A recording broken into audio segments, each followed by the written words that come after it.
sertifikatnya Bapak Masturi karena orang kaya pada waktu itu.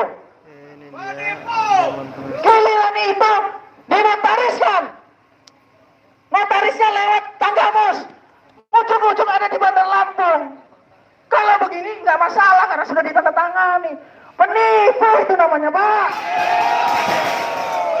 Secara formal memang betul itu ditandatangani, tetapi itu untuk pinjam dana.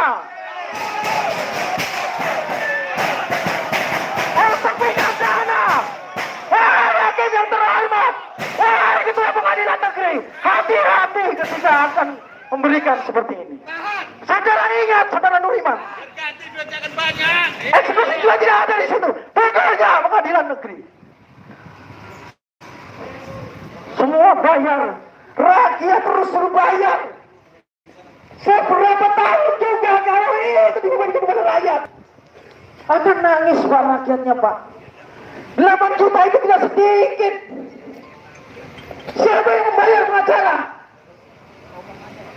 Karena GMBI memang benar-benar terhadap rakyat, membela kaum yang lemah, tidak minta bayaran. Kami marah Pak ketika saudara melihat seperti itu. Hah? Berapa kali Pak Bapak Masturi, mungkin banyak yang lain ini, gugat terus. Saudara tidak memperhatikan bagaimana ekonominya. Coba lihat, rumah sebesar 2 miliar dihargai 50 juta. Dan penyidik juga harus berjalan. Karena ini sudah masuk ke dalam Mabes Polri dan Mabes TNI, Pak. Kami tidak membela apapun, tetapi ketika salah ya salah. Ketika benar ya benar. Karena sudah kelewatan, Pak. Penjarakan! Maka apa? Minjemlah sertifikatnya Bapak Masturi karena orang kaya pada waktu itu. Giliran itu dinotariskan. Notarisnya lewat tangga pos. Ujung-ujung ada di Bandar Lampung. Kalau begini nggak masalah karena sudah ditandatangani. Penipu itu namanya, Pak.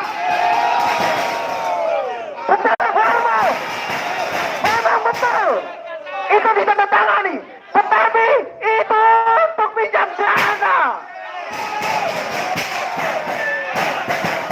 Untuk pinjam dana. Wahai hakim yang terhormat, wahai ketua pengadilan negeri, hati-hati ketika akan memberikan seperti ini. Saudara ingat, saudara Nuriman, eksekusi juga tidak ada di situ. Bekerja pengadilan negeri. Semua bayar, rakyat. Jangan lupa subscribe ya.